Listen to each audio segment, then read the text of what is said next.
al Aula de la Fe, dirigido por Ana Bastidas y conducido por Alfonso Muerza.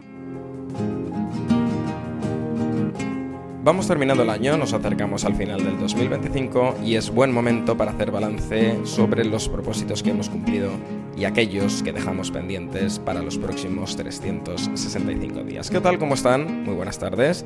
Les saludamos y les damos la bienvenida a este espacio de Radio María. Están escuchando el Aula de la Fe y les invitamos a acompañarnos durante la próxima hora para charlar con expertos de educación y doctrina que nos van a dar claves para transmitir la enseñanza de la fe católica de la mejor manera posible. Hoy me gustaría comenzar el programa con una reflexión a partir de unas palabras que escribió el arzobispo de Santiago de Compostela, Francisco José Prieto Fernández, el 21 de febrero de 2025. En esta carta decía: estáis llamados a ser, en vuestra vida personal, familiar y de modo especial, en vuestra misión como catequistas, un signo vivo y visible de esta esperanza para tantos hermanos nuestros que precisan ser sanados, acompañados y sostenidos en su caminar en la fe. Al mirar hacia Roma nos viene a la mente la vida de aquellos primeros cristianos que, afligidos por las persecuciones, dejaron en los muros de las catacumbas la huella de su esperanza en Cristo, expresada con el símbolo del ancla o áncora. Su forma hace referencia a la cruz de la salvación, confiados en que los fieles allí sepultados habían alcanzado felizmente el puerto de la eternidad. Con estas palabras comenzamos nuestro programa de hoy. Es el último del año, el último en el que vamos a hablar de catequesis y de enseñanza de la religión católica. Les damos, por supuesto, la bienvenida a la Radio de la Virgen. Les recordamos que tienen nuestro correo a su disposición por si quieren escribirnos. Es elaulaDeLaFe@radiomaria.es y solo queda ya, por tanto, que ocupen sus pupitres y que se sientan como en su casa. Reciban un cordial saludo de todo el equipo. Arrancamos.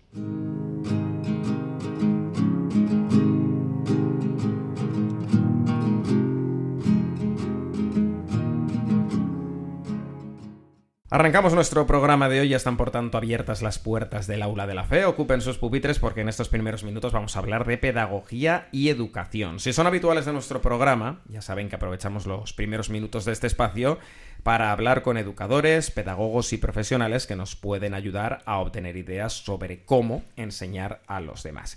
Y para ello pues recibimos a nuestra primera invitada, que es Cristina Ugarte. Cristina ha realizado el grado de Magisterio, Humanidades, es licenciada en Filosofía, máster en Educación Secundaria y actualmente es personal investigador en formación en la Universidad de Navarra dentro de la Facultad de Educación y Psicología e investiga sobre la aportación de la antropología de Leonardo Polo en la educación del carácter. Cristina, bienvenida. Muchas gracias, Alfonso. Por contexto, ¿quién era Leonardo Polo, para los que no le conozcan? Sí, pues Leonardo Polo era un filósofo español, casi contemporáneo nuestro, falleció en 2013.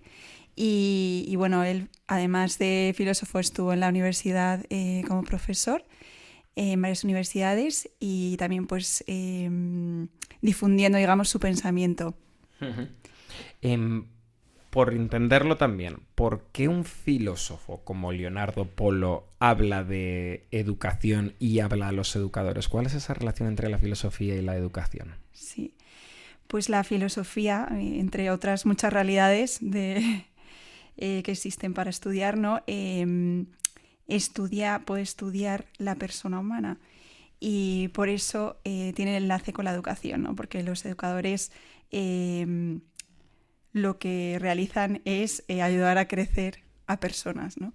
Entonces ahí pues los filósofos tienen algo que aportar y en este caso Leonardo Polo lo hace, ¿no? Con su antropología trascendental, además de la obra que tiene más específicamente dedicada a la educación, que es ayudar a crecer. Ahora vamos a ir adentrándonos en el tema de Leonardo Polo, en aquellos puntos que puso. Pero ¿cuál dirías tú que es la máxima aportación, una de las mayores aportaciones que ha podido hacer Leonardo Polo relacionadas con la educación? Sí, pues precisamente lo que te estaba diciendo es que más allá de lo que él haya podido decir sobre educación, es su concepto sobre la persona humana, ¿no? Uh-huh. Y al final eso te da una luz muy grande porque a quien educas es a una persona, ¿no? Y eso cambia también tu forma de mirarla, también tus aspiraciones hacia ella, en fin, todo. ¿Y cómo es esa persona para para Leonardo Polo? ¿Cuáles son sus características? ¿Qué es lo que destaca de la persona? Sí, pues es una pregunta filosófica que no sé si la voy a poder responder aquí, pero bueno, diría que él destaca, él lo llama su carácter de además, ¿no? Que la persona humana siempre es además de lo dado, ¿no? Y eso quiere decir que siempre está abierta a crecer por un lado y a la vez nunca se agota en lo que vemos, en sus cualidades o en sus acciones, ¿no? Sino que siempre hay una profundidad abierta a crecer que eso que no se puede medir, digamos. Vale. Este autor, Leonardo Polo, recurre al cuento. Sí. Y lo relaciona con la vocación que todos y cada uno tenemos. ¿Qué quiere decir o cómo se establece esta relación? Sí, pues mira, Leonardo Polo coge, digamos, como el símil de lo que es la vida y la misión única que tiene uno en la vida con el cuento de Caperucita Roja, ¿no? Porque ahí se ve muy bien como los elementos, ¿no?, que aparecen. Entonces, él dice que la vida es como una encomienda, ¿no?, como una tarea, ¿no?, que a uno le dan, que uno recibe, y para eso, ¿no?, tiene que haber alguien que nos la dé, ¿no?, y que ponga como su confianza en nuestra libertad para llevarla a cabo, ¿no? O sea, que esa vida es un don, pero también es una tarea en la que tenemos que empeñar nuestra libertad. Y ahí, pues... esa tarea tiene que ver con quién estoy llamado a ser, ¿no? Y por eso es algo pues único, irrepetible y que a su vez uno puede aceptar o no libremente, llevarlo a cabo y digamos como destinar todos esos esfuerzos al que los va a poder aceptar, ¿no?, o recibir. Y en este contexto, entonces, ¿cuál dirías que es el papel del maestro? ¿Cómo debe el maestro, el profesor, ayudar al alumno a encontrar su vocación? ¿Qué puede hacer? Sí, pues el profesor, yo diría que lo primero que puede hacer es enseñar al alumno que tenga delante, ¿no?, que él mismo y su existencia es un regalo, ¿no?, es un don y a la vez es una tarea, ¿no?, que tiene que estar llamada como a crecer, ¿no? Y bueno, pues ahí entra también cómo miras al alumno, ¿no?, que está como más allá de lo que puede hacer o de sus capacidades, ¿no?, lo que dije antes, y a la vez cómo le ayudas a descubrir eso, cuál es esa misión única que tiene en la vida y cómo puede corresponder como a ese amor primero, ¿no?, de la existencia, porque si uno no está en la vida, ¿no?, por azar o por casualidad, pues realmente tiene que haber como un querer, ¿no?, un querer amoroso detrás. Desde tu experiencia, con todos los estudios que tienes, ¿qué sucede en este contexto si el alumno no se muestra, digamos, receptivo? En otros programas también hemos hablado con personas que han pasado por aquí, que nos han hablado de su experiencia y de la dificultad, ¿no?, que hay detrás de enseñar, de tratar con adolescentes que están en edades complicadas y demás. Sí. ¿Qué sucede en ese contexto cuando el alumno, digamos, está en modo rebelde? Claro, pues al final uno no se abre al crecimiento, ¿no? Uno no puede crecer si uno no quiere, ¿no? Ahí está la libertad de cada uno. Y lo que puede hacer el profesor, el educador, es esperar con paciencia y comprender lo que hay detrás de todos esos comportamientos, esa rebeldía, hasta que la persona quiera, ¿no? Y al final uno se puede abrir si ve que el otro le mira, pues desde esa perspectiva en realidad de amor, ¿no? De confiar en la bondad que hay en el otro, a pesar de que a lo mejor en apariencia pues haya esa actitud. Sí, la palabra clave sería, por lo tanto, confianza. Sí, tienes que generar un marco de confianza para que esa persona se abra. Para que esa persona vea que ese maestro, esa persona, busca su bien, ¿no? Entonces ahí ya es capaz de abrirse. ¿Algún consejo práctico que se te ocurra para profesores, para, yo qué sé, para catequistas, ¿no? Sobre todo los que son más vamos a decirlo así, en modo voluntario, que quiere decir que puede que no tengan cierta experiencia al principio como profesores y tal. ¿Qué consejo práctico les darías para que se acerquen a los chavales? Pues mira, yo les diría escuchar, ¿no? Pero desde esa mirada. Escuchar. y bueno, pues a veces también para escuchar necesitas hacer buenas preguntas, pero sí, escuchar. Bueno, luego además si eres catequista o profesor de religión, pues rezar por esas personas, ¿no? También. La última que te hago, desde tu punto de vista, Leonardo Polo también habla de la personalización, ¿verdad? A la hora de educar. ¿Es algo clave o por qué es algo clave en el desarrollo del alumno? Pues es verdad que todos poseemos una naturaleza común, ¿no? La naturaleza humana, y en ese sentido pues todos crecemos de manera similar porque tenemos que crecer en virtudes, desarrollar todas nuestras capacidades, ¿no? Pero ahí lo que hemos hablado antes de esa singularidad de cada uno, ¿no? Y esa misión única que tiene uno en la vida, pues también le lleva como a personalizar todos esos talentos que uno tiene hacia donde los pueda dirigir, ¿no? Hacia esa vocación que Dios le pide. Fenomenal. Cristina Ugarte, investigadora y profesora, te agradecemos mucho que nos hayas acompañado en el Aula de la Fe en la Radio de la Virgen. Hasta la próxima. Gracias. Una pausa musical y enseguida estamos de vuelta. Llora, el Hijo de Dios ha nacido, de noche en Belén hace frío, temblando se pone a llorar, a llorar. La Virgen lo abraza con tanto cariño, lo besa, lo mece y el niño se vuelve a dormir y a callar, a dormir y a callar. Pastores cantando canciones bajan de los montes, llegan al portal, le traen regalos al niño, al Rey de los cielos vienen a adorar. Los ángeles cantan a voces, gloria a Dios y al hombre, el amor y la paz. El mundo se llena de luces, todo es alegría porque es Navidad. Arde la hoguera muy cerca del niño, la atiza José con cuidado, no quiere dejarla apagar. De pronto se para y contempla a su hijo, sonríe de orgullo y cariño. Otro niño como él no hay, no lo hay, no lo hay. En el cielo brilla la estrella que todo ilumina con su resplandor. Los magos venidos de lejos se postran en tierra y alaban a Dios. Los ángeles cantan a voces, gloria a Dios y al hombre, el amor y la paz. El mundo se llena de luces, todo es alegría porque es Navidad.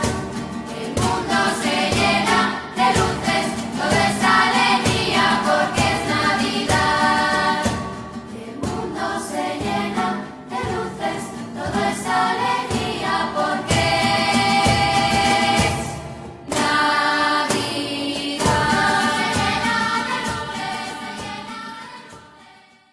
Abrimos nuestro capítulo de Doctrina en el Aula de la Fe. Estamos en Radio María, en la Radio de la Virgen, y hoy vamos a hablar de uno de los temas capitales de nuestro programa, de uno de los conceptos clave del que ya hemos hablado otras veces y que es el de, por un lado, catecismo, por otro, catequesis, y lo vamos a relacionar con la pedagogía de la fe. Y para ello hemos invitado de nuevo al profesor Ramiro Pellitero, que es sacerdote, teólogo, como decía, profesor. Ramiro, bienvenido. Muchas gracias de nuevo. Sara, recuérdanos el perfil de Ramiro Pellitero. Sí, muy bien. Pues sí, Ramiro Pellitero es de León, es licenciado en Medicina y Cirugía por la Universidad de Santiago de Compostela y profesor en el Departamento de Teología Sistemática de la Universidad de Navarra.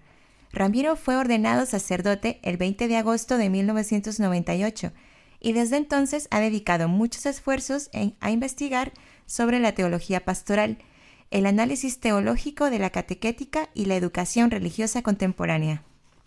Ramiro, si hablamos de etimología, de origen, cuando hablamos de catequesis, ¿a qué nos estamos refiriendo? Pues nos estamos refiriendo a un término que se fue gestando en la época antigua, al final podemos decir de la época antigua, y que se asentó el hablar de catequesis en la Edad Media, ¿no? Al principio la palabra catequesis viene del griego y significa hacer eco, como cuando estás en una montaña y haces un grito y hay un eco, ¿no? Y hacer eco al mensaje cristiano. Esto es la catequesis. Esto es la preocupación por enseñar la fe desde el principio, ¿no? De la Iglesia Católica, los primeros cristianos, los padres de la Iglesia, la época medieval. Entonces la catequesis se fue después organizando a lo largo de los siglos. Catequesis, catecismo, palabras parecidas. ¿Transmisión del catecismo o no necesariamente? Más amplio el tema de catequesis. El catecismo es un instrumento para la catequesis, ¿no? La catequesis es la acción general de enseñar la fe, por lo menos así cuando nació, durante muchos siglos, pues era sencillamente la transmisión de la fe casi idéntica a la catequesis, y para eso pues se fueron haciendo instrumentos, libritos pequeños que se llamaron catecismos, con alguna excepción, como hemos visto en otro programa, de algunos catecismos más importantes que ha habido en la Iglesia, como son el Catecismo de Trento y el catecismo que tenemos ahora, que en realidad no son catecismos en este sentido, ¿no? O sea que los catecismos son instrumentos para la catequesis, ¿no? Aunque ahora podemos hablar en los próximos minutos de cómo este concepto de catequesis ha evolucionado mucho y hoy habría que explicar un poco más, ¿no? Claro, porque si hablamos de catequesis puede venirnos a la mente como algo relacionado para los niños. ¿Por qué? O si es correcto o no es correcto. Pues se debe a que durante muchos siglos ha sido así. La catequesis se ha identificado con la formación de los niños y de los jóvenes. ¿Por qué no los adultos? Pues porque los adultos se habían criado ya en familias católicas y no necesitaban mayor formación. Se suponía que ya entre sus padres en la familia y luego la parroquia y luego la sociedad que era cristiana, ¿no? Pues ya no necesitaba un adulto, pensaba que para él no era la catequesis. Por tanto, cuando tú le decías catequesis, enseguida lo asociaba a niños y a jóvenes. Esto es lo que ha quedado. De tal manera que cuando tú hoy hablas en una parroquia, vamos a empezar la catequesis, todo el mundo piensa, va a empezar con los niños, no, voy a ver cuándo puede venir, o con los jóvenes, ¿no? Pero es muy raro que los adultos piensen que la catequesis es para ellos. En realidad también hay catequesis de adultos. Y en Francia, por ejemplo... Si están iniciando en la vida cristiana sería catequesis para adultos, ¿no? Los que están empezando la vida cristiana y se bautizan de mayores tienen una catequesis prebautismal y, por ejemplo, en Francia hay unos 15.000 bautismos de adultos todos los años actualmente y tienen una catequesis de adultos. Y en nuestro país ya empieza a haber en muchas parroquias pues grupos de catequesis de adultos, ¿no? Muy bien, sí. De hecho, yo lo asocio también con las catequesis para los matrimonios. También para matrimonios. O los para iniciación del camino neocatecumenal, claro. O sea, como... En determinados ambientes no hay ningún problema. Ajá. En otros ambientes yo aconsejo no usar la palabra catequesis. ¿En qué ambientes, por ejemplo, sería más preciso? En ambientes que no vienen de la fe.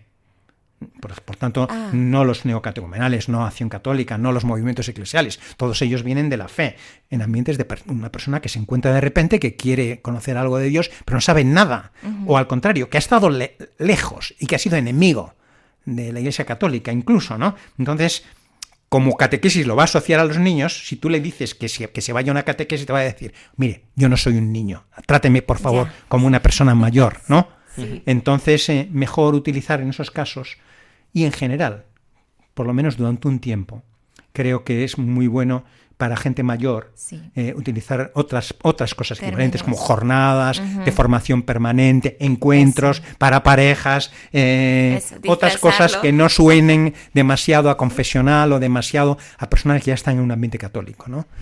Ya, como digo, para estas personas en un ambiente católico no hay problema en explicar la catequesis matizando algunas cosas, ¿no? Pero para estos otros, mi experiencia es que mejor no utilizar la palabra catequesis por estos motivos, ¿no?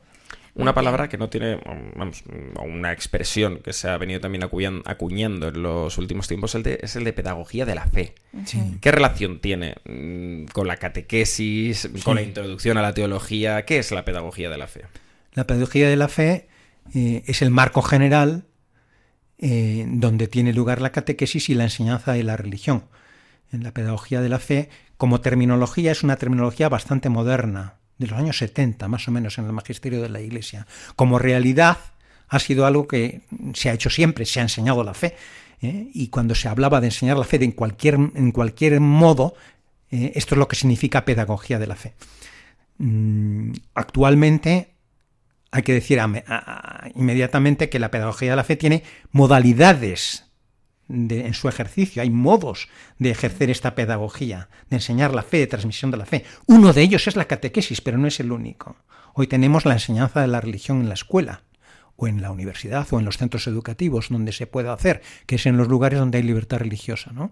Se puede enseñar la religión católica si el Estado te lo permite, y debe permitirlo si admite el principio de libertad religiosa, que es un derecho humano fundamental, ¿no? Uh-huh. Lo mismo a los judíos, a los musulmanes, a los católicos, ¿no? Nos deben de dejar enseñar nuestra religión, ¿no? Y entonces, pues, a nivel escolar, a nivel superior o lo que sea, ¿no? Entonces, eso es enseñanza escolar, que quiere decir académica, organizada, enseñanza escolar de la religión, y no es catequesis. La catequesis es un camino diferente, ¿no? Para los que ya son cristianos, que están católicos y están bautizados o están muy próximos a bautizarse y quieren prepararse para una vida sacramental, quieren aprender a rezar, quieren ser cristianos maduros, pero son dos cauces diferentes, ¿no? Enseñanza de la religión por una parte, catequesis por otra, no son cauces separados, pueden ser claro, es que estaba pensando precisamente complementarios, eso. ¿no? ¿Dónde podemos establecer el límite? Quizá la perspectiva de la enseñanza de la religión es más desde un punto de vista cultural, podríamos decir, menos basada en la fe. Hay diferencias en cuanto a la finalidad, en cuanto a las personas y en cuanto a los objetivos. En cuanto a la finalidad, porque la enseñanza escolar de la religión, su finalidad no es la vida de la fe, es la información cultural sobre la fe.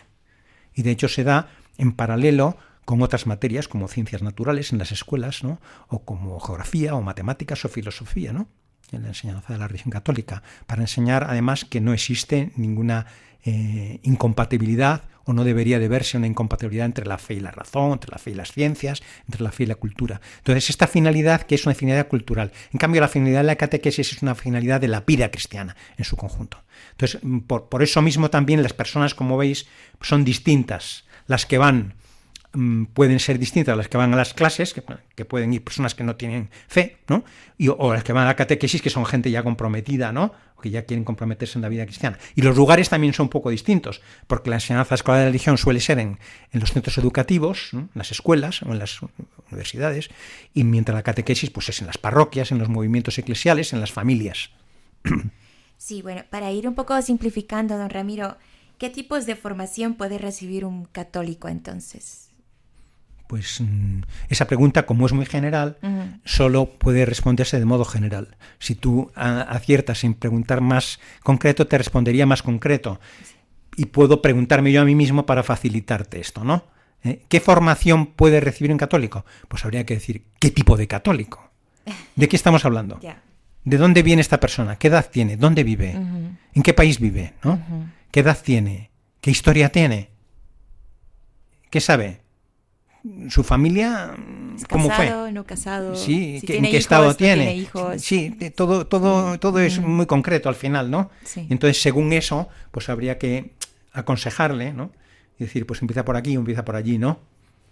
Pero en todo caso, la referencia que hemos hablado en otro programa, la referencia de la formación católica, pues es para toda la Iglesia, es el catecismo de la Iglesia católica.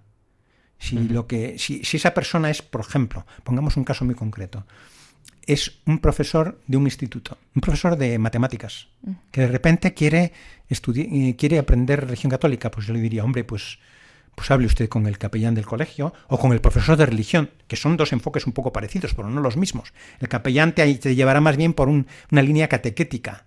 El profesor de religión te dará información académica. Te dirá, pues mira, este libro sobre la historia, o tú que sabes de matemáticas, pues este libro de fe y ciencia, ¿no?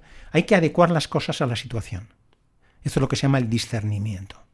Sí, como cuando uno va al hospital y le dicen medicina personalizada, pues claro, en este hay que caso personalizar hay que las cosas, ¿no? las cosas para lo que cada uno Porque es muy necesita. distinto que una persona diga, bueno, yo no soy católico, yo en realidad apenas tengo dudas de si tengo fe o no, pero me gustaría informarme, que otra persona que diga, no, yo he llegado a la conclusión de que esto es la verdad y lo que quiero es profundizar más, ¿no? Son dos casos distintos. ¿Y la nueva evangelización, en este contexto, qué papel tiene? En el contexto me refiero de la catequesis o de la persona, del formador que se planta delante de un grupo que le escucha y que habla sobre estos temas. ¿Qué es la nueva evangelización? La nueva evangelización es una terminología que usamos desde Juan Pablo II. O sea que para mí es muy reciente, ¿no?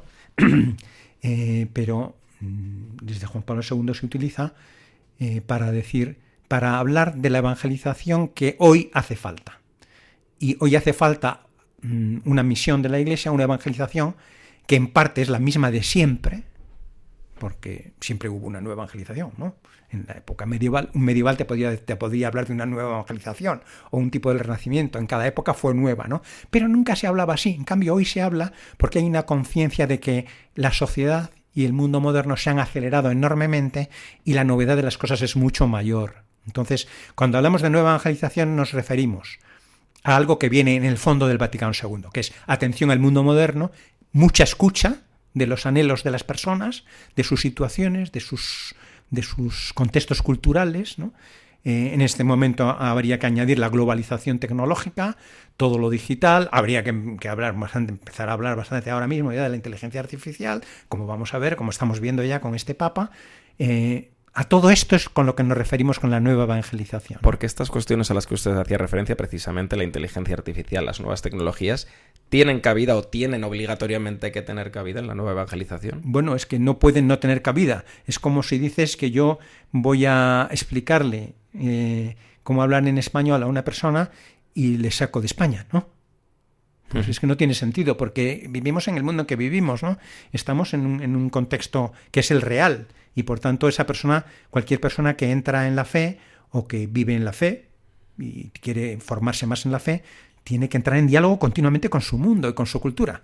Y entonces esto es lo que tenemos delante, todos. Algunas cosas pueden no ser fáciles, porque pueden ser efectivamente muy nuevas, ¿no? Pero la nueva evangelización es un concepto general que nos pone en alerta, no en sentido negativo, sino en alerta en general, de muchas cosas positivas y también de algunos desafíos, ¿no? Y que esto no siempre es fácil. Por ir concluyendo, catequesis, pedagogía de la fe, nueva evangelización, teología pastoral en la que no hemos entrado, hay muchos términos. ¿Son todos necesarios, me refiero, para el católico, entiéndeme, de base? Sí, yo creo que no son muy necesarios, a no ser que uno se dedique a la teología, ¿no? Uh-huh. Si uno se dedica a la teología hay que afinar mucho en las cosas para acertar, ¿no? Pero es verdad que lo que llamamos agentes pastorales, es decir, catequistas, ministerios laicales, acólitos, deben de saber un poco de esto, ¿no? Uh-huh. Y deben de saber que muchas de estas terminologías han tenido su evolución, ¿no? Por ejemplo, si tú decías teología pastoral en los siglos anteriores, hasta el Vaticano II, pues todo el mundo identificaba como teología pastoral la teología que tienen que saber pues los sacerdotes y los obispos para funcionar, ¿no? Esto se llamaba teología pastoral, ¿no? Esto ha ido cambiando. Después del Vaticano II, pues hoy por teología pastoral entendemos la teología que todo católico debería de tener un poco, porque la misión pastoral es de todos. Porque Jesús dijo, yo soy el buen pastor, y todo cristiano es un poco eso, ¿no? Entonces, esa terminología de teología pastoral por una parte, ¿no? Pero hay otras terminologías que les pasa cosas parecidas. Por ejemplo, teología de la misión, ¿no? Durante bastantes siglos, si tú coges un libro, todavía hoy, en el 90% de los libros que se titulan Teología de la Misión, tú los abres y lo que tienen detrás es lo que hacen los misioneros. Los oficialmente misioneros en todo el mundo, ¿no? Y qué es lo que tienen que estudiar, qué es lo que tienen que hacer. Pero yo tengo un libro que se llama Teología de la Misión y lo que explica es la misión de la Iglesia en su globalidad. Los misioneros son una parte, muy necesaria, pero no la única. Pero luego están... la mayor parte de los cristianos son católicos, no oficialmente misioneros, ¿no? Que son trabajadores, padres y madres de familia, y esos no son menos responsables que los misioneros, son responsables de otra manera. Los misioneros son responsables oficialmente, estos no oficialmente, pero en su espíritu y en su corazón también son responsables de la misión de la Iglesia. Luego están los sacerdotes, los religiosos, todos tenemos nuestra propia misión. Entonces, hoy teología de la misión pienso que debe de entenderse en un sentido global y grande, y como veis, estas terminologías en parte confluyen hacia la idea de que hay una única misión, con distintas tareas, con distintas modalidades, ¿no? Entonces, los títulos de los libros, pues depende cómo te sitúes, en qué momento está escrito ese libro, ¿no? Nos quedamos con esa enseñanza. Ramiro Pellitero, ha sido un placer de nuevo. Te volveremos a escuchar en Radio María. Gracias por habernos acompañado. El placer ha sido mío. Muchas gracias. Gracias. Un momento y seguimos. Están escuchando el Aula de la Fe.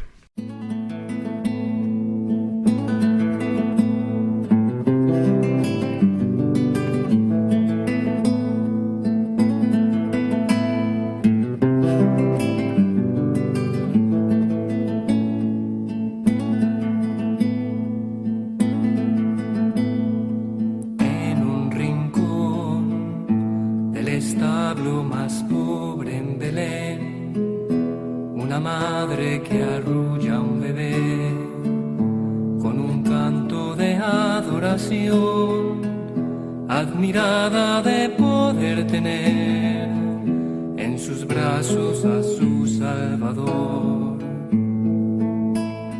Duerme Jesús, que la aurora ya llega a Belén, una estrella te viene a alumbrar, para que todos te puedan ver. Duerme ya mi Jesús Emmanuel, mi tesoro y mi Salvador. Mira José, qué pequeños sus manos y pies, y pensar que es el Rey de Israel, el caudillo que vino a salvar a su pueblo de la oscuridad.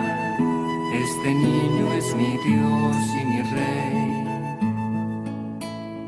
Y así siguió arrullando María a Jesús, acunando en sus brazos a Dios.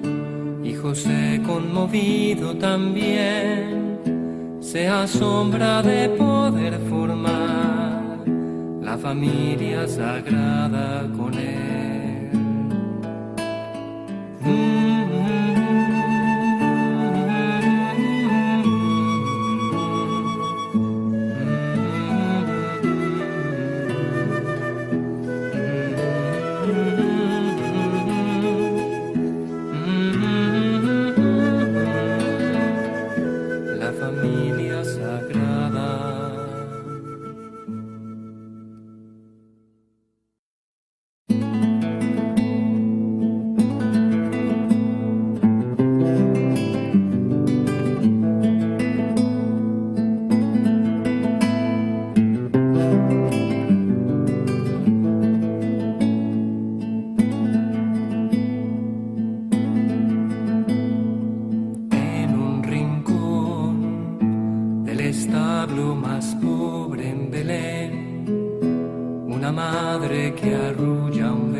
Admirada de poder tener en sus brazos a su Salvador. Duerme Jesús, que la aurora ya llega a Belén, una estrella te viene a alumbrar, para que todos te puedan ver. Duerme ya mi Jesús Emmanuel, mi tesoro y mi Salvador.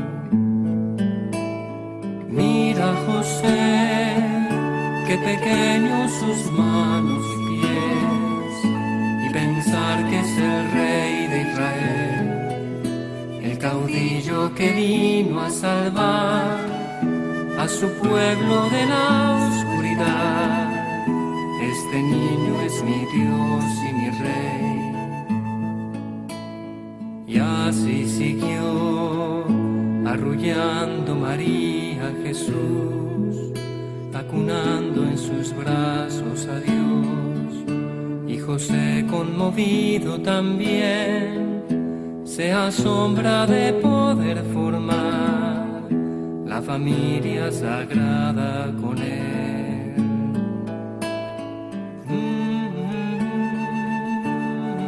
Os recordamos que Radio María se sostiene únicamente con los donativos de sus oyentes. Si queremos que siga adelante y que podáis seguir escuchando programas como este, necesitamos la ayuda de todos. Vamos a escuchar unas palabras que nos lo recuerdan. La familia sagrada. Hay encuentros que cambian la vida, como los de los conversos con Dios, y encuentros que cambian la historia, ante todo, el de Cristo con la humanidad en Belén. Sí, todos tenemos una cita con Dios, que bajó del cielo a la tierra para encontrarse con nosotros. Lo hizo con María, José, los pastores, magos, Simeón, Ana, y a través de la Iglesia quiere hacerlo con todos los hombres, que podemos cerrar nuestras puertas como hizo la posada de Belén o ir a su encuentro. ¿Y tú? ¿Has acudido ya a tu cita? ¿Les has contado a los demás que Cristo ha nacido también por ellos? Radio María nació para responder a esa llamada misionera, prolongando a través de sus ondas el anuncio gozoso de los ángeles de Belén. Para realizar esta llamada necesitamos tu ayuda, tu oración, compromiso voluntario y donativo. Puedes informarte de cómo colaborar llamando al 91 822 8010 o entrando en nuestra página web radiomaria.es, para que no falte nadie en Belén y podamos desear a todos Santa y feliz Navidad. Y hoy vamos a cerrar el programa dedicando nuestra sección de experiencia a un tema que creo que les va a resultar muy interesante. Muchos de nosotros nos hemos formado en colegios de educación cristiana, de educación católica, en los que además de estar con hermanas, con monjas, con religiosas, pues evidentemente también había sacerdotes. ¿Ustedes saben exactamente cuál es la función de un capellán de un colegio y cómo esa función contribuye a la formación de los alumnos? Pues queremos conocer más sobre cuáles son las tareas que realizan los sacerdotes en un colegio y para ello hemos invitado, Sara, de nuevo a Tomás Trigo. Sí, bueno, Tomás Trigo obtuvo la licenciatura en Historia y Geografía en la Universidad de Valladolid, se doctoró en Filosofía y en Teología en la Universidad Pontificia de la Santa Cruz en Roma. Fue ordenado sacerdote por Juan Pablo II en 1987. Sus temas de investigación son la relación de la ley natural con la ley de Cristo y las virtudes. Fue profesor de Teología Moral en la Facultad de Teología de la Universidad de Navarra. Es autor de numerosas publicaciones, especialmente obras infantiles y juveniles. Actualmente es capellán de un colegio concertado en Pamplona. Tomás, bienvenido de nuevo a la Radio de la Virgen. Buenas tardes. ¿Cuáles son las funciones de un capellán, de un sacerdote de un colegio? Bueno, en plan resumido, muy resumido. Yo creo que la formación cristiana de los alumnos y alumnas, ¿no? Y transmitirles quién es Jesús. Creo que el sacerdote, por su ordenación sacerdotal, pues tiene mucha ventaja en este tema, ¿no? Porque ellos quieren ver en ti a Jesucristo, aunque no lo expresen ni lo piensen ellos, ¿no? Pero lo que están esperando es que tú les manifiestes el rostro amable, cariñoso de Jesús. Esto es fundamental. Por eso yo creo que un capellán no puede ser una persona que está ahí todo el día enfadada porque los niños no sé qué, se levantan o atienden. No, pues mira, que sonría. Es mucho mejor. Aprenden mucho más de la sonrisa del sacerdote que de 40 palabras para hacerles callar y estas cosas. Después creo que también el sacerdote también está para ayudar en la vida espiritual de cada uno de los alumnos. Lógicamente, uno no puede llegar a todos, pero en el colegio en el que yo estoy, pues somos varios capellanes y tratamos de hablar con muchos alumnos, sobre todo ya mayores, etcétera, ¿no? Y también con los padres. Entonces, pues la dirección espiritual es otra cosa que es muy importante, sobre todo a partir, yo creo, pues no sé, de la ESO, ¿no? De los 13 años, etcétera. Y entonces, pues, querer a los alumnos, porque si eres una especie de cumplidor estoy aquí porque me han encargado esto y no me queda más remedio, pero me gustaría más, pues entonces no haces nada. O sea, tienes que encariñarte con la gente y pedirle al Señor que te ayude a transmitir eso que tú quieres transmitir, ¿no? La vida de Cristo. Y para los que, como tú, habéis venido o venís del mundo universitario, que habéis sido profesores, ese contraste es muy, muy grande. Bueno, muchísimo. Yo llevo 2 años ahí con los chavales y, claro, pues antes tenía delante a chicos y chicas, depende de las facultades, pues eso, de 18, 20 años y muy listos o que se creen muy listos. A veces no, porque ya... Bueno, es otra cosa. Claro, con los niños tienes que bajarte del pedestal y ponerte a su nivel, ¿no? Que es el nivel de la suela del zapato, que es el mejor pedestal que hay. Y tal. Y después estoy aprendiendo mucho, porque no me imaginaba que... Yo estoy sobre todo con chicos y chicas de 11, 12 años, quinto y sexto de primaria, y no me imaginaba que fueran tan divertidos, ¿no? Divertidos, ¿sabes? O sea, me lo paso muy bien, ¿no? Cuando les explico cosas, lo pregunto y tal. A veces salen con unas preguntas que vamos, ¿no? Esta. Y que son a veces muy interesantes, ¿eh? Que ni siquiera a lo mejor ellos se dan cuenta del interés que eso puede tener. Entonces les puedes abrir un poquito. Y después, claro, tienes que tratar de atraer, porque... Creo que atrae mucho más una anécdota, una anécdota de la vida de Jesús, por ejemplo, o de la Sagrada Escritura, o una anécdota histórica o lo que sea.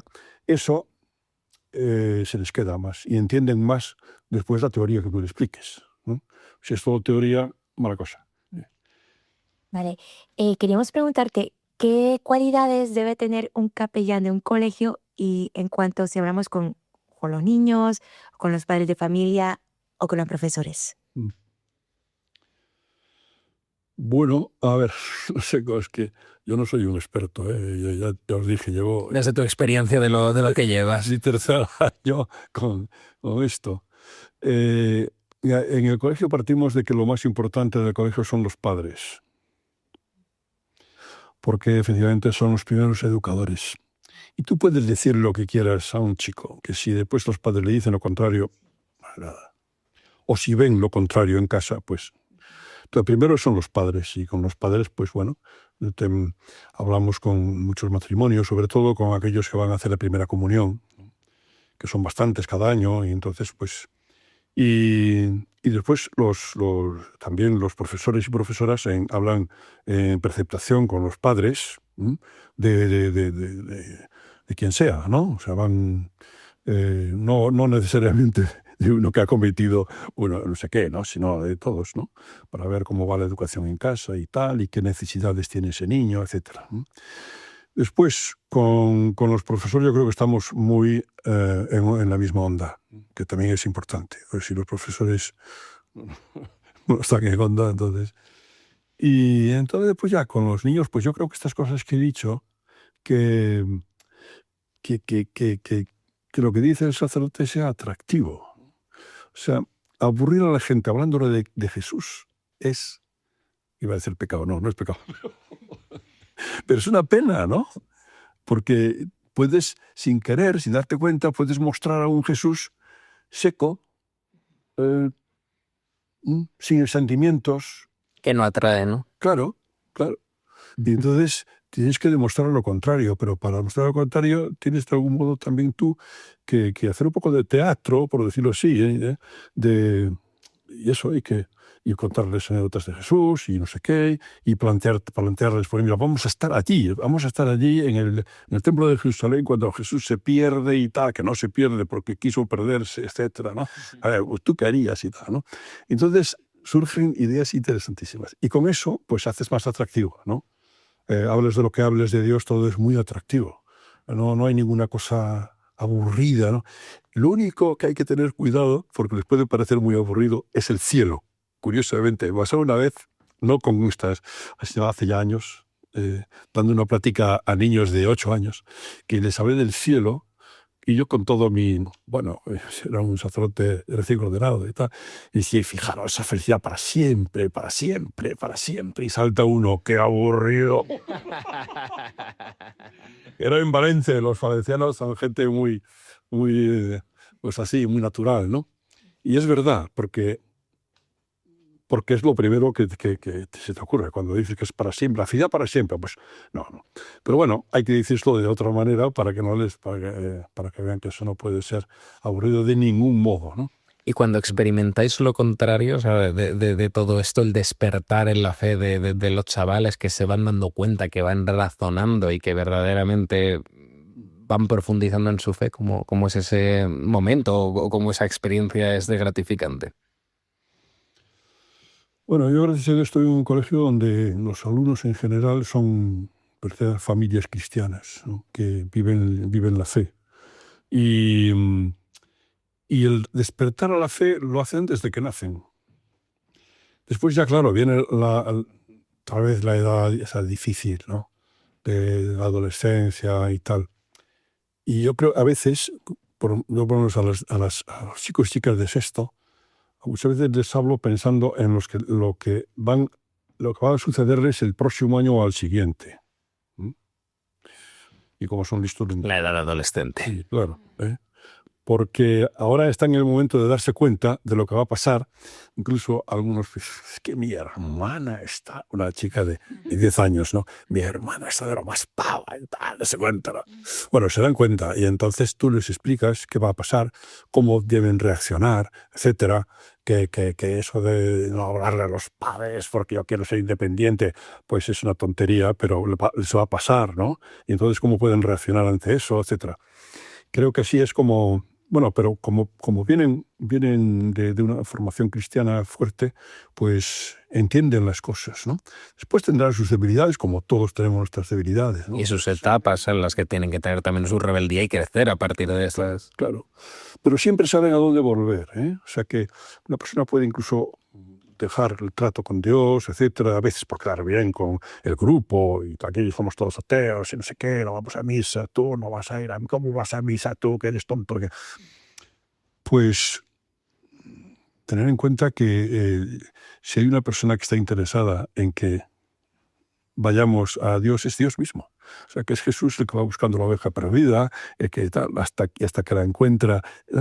Eso es muy importante, porque a veces pensamos que somos nosotros los únicos que tenemos interés en que esas personas vuelvan a la fe, que es falso. Nosotros tenemos mucho interés, pero Dios más, ¿eh?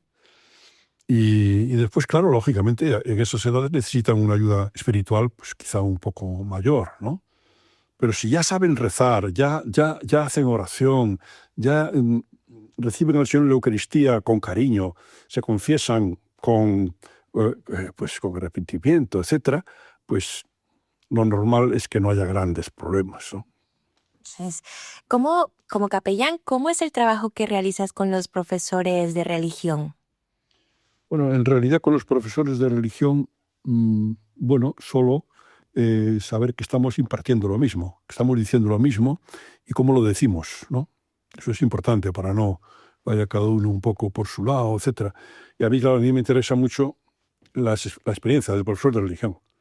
Y a él le interesa mucho mi experiencia con las pláticas, etcétera, y ahora con la dirección espiritual en general, ¿no? Pues eso, la experiencia ayuda mucho a unos y otros. Y yo creo que, bueno, en ese sentido creo que lo estamos haciendo bastante bien, de que no tenemos ninguna ideas contrarias o contradictorias, ¿no? Cada uno tiene su estilo, además, ¿eh? Y eso es muy bueno, que vean personas muy distintas viviendo la misma fe. Pues Tomás Trigo, una vez más, un fantástico testimonio. Te agradecemos que lo hayas compartido con nosotros en el Aula de la Fe. Un saludo y hasta la próxima. Muy bien, muchísimas gracias a vosotros. Gracias. 1 minuto y seguimos. Madre de Dios, tú que todo sientes, oye mi voz. Hoy te llamo y te digo, mamá, he caído tantas veces, vacío estoy, le he huido siempre a la verdad, no he encontrado aún la felicidad. Necesito de tu luz, llévame a Jesús.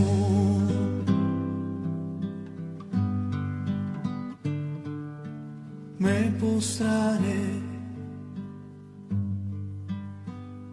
a su lado y de mí le hablaré.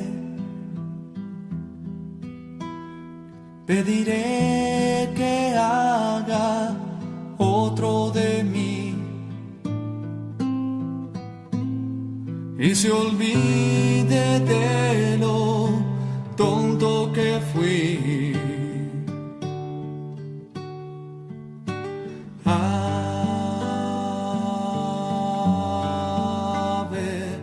María.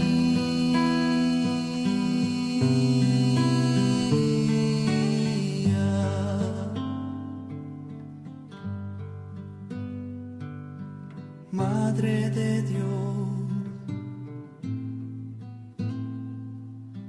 Madre de Dios.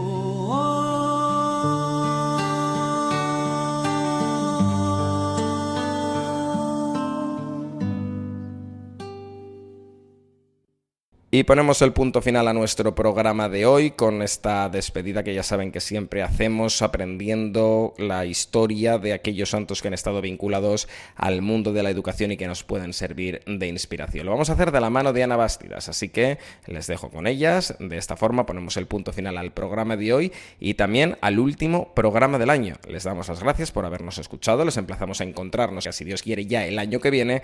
Así que lo dicho, muy feliz Navidad y muy próspero año nuevo. Mientras tanto, saben que pueden encontrarnos en nuestro podcast, que está disponible en la web de Radio María y también en nuestro correo electrónico, elaulaDeLaFe@radiomaria.es. Un saludo y hasta la próxima.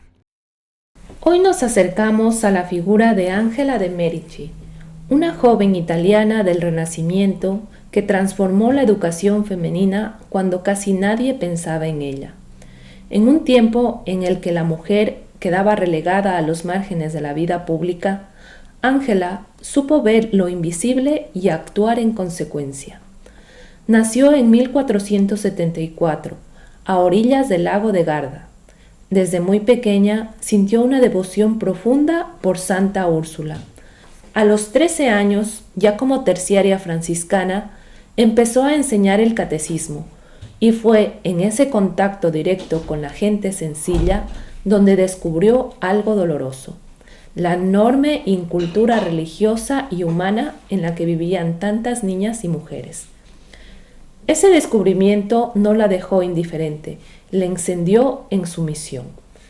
En 1535, con el apoyo de San Carlos Borromeo, fundó la Compañía de Santa Úrsula, las futuras Ursulinas. Era una idea completamente novedosa: mujeres consagradas que no se vieran encerradas, sino presentes en la sociedad, formando a las jóvenes. Una propuesta adelantada a su tiempo, centrada en la dignidad de la persona. Por esa audacia y claridad espiritual, la Iglesia la canonizó en 1807. Ángela empezó con algo sencillo: reunió a sus amigas y organizó pequeñas catequesis. Así nos enseña que los grandes cambios nacen de gestos concretos, humildes y constantes. En su testamento espiritual dirigido a las Ursulinas, pero profundamente útil para quienes educamos hoy, dejó escrito: Hijas, recuerden y tengan grabadas en sus mentes y corazones a todas sus hijas, una a una, y no solo sus nombres, sino también su condición, carácter y estado, lo cual no les será difícil si las abrazan con caridad viva. Cuiden de ellas con amor y con una mano suave y bondadosa, no imperiosa o indelicada, sino con un modo dulce y gentil. Sobre todo, concluyó, esmérense para no querer obtener nada por la fuerza, porque Dios ha dado a todos libre albedrío y no quiere obligar a nadie, sino que solo propone y aconseja. En un mundo que corre y exige sin descanso, estas palabras son casi un susurro necesario. Ángela de Merici nos recuerda que educar no es imponer, sino acompañar, no es forzar, sino iluminar, y que cuando se educa a una mujer, se transforma una familia entera, y con ella una sociedad más humana y justa.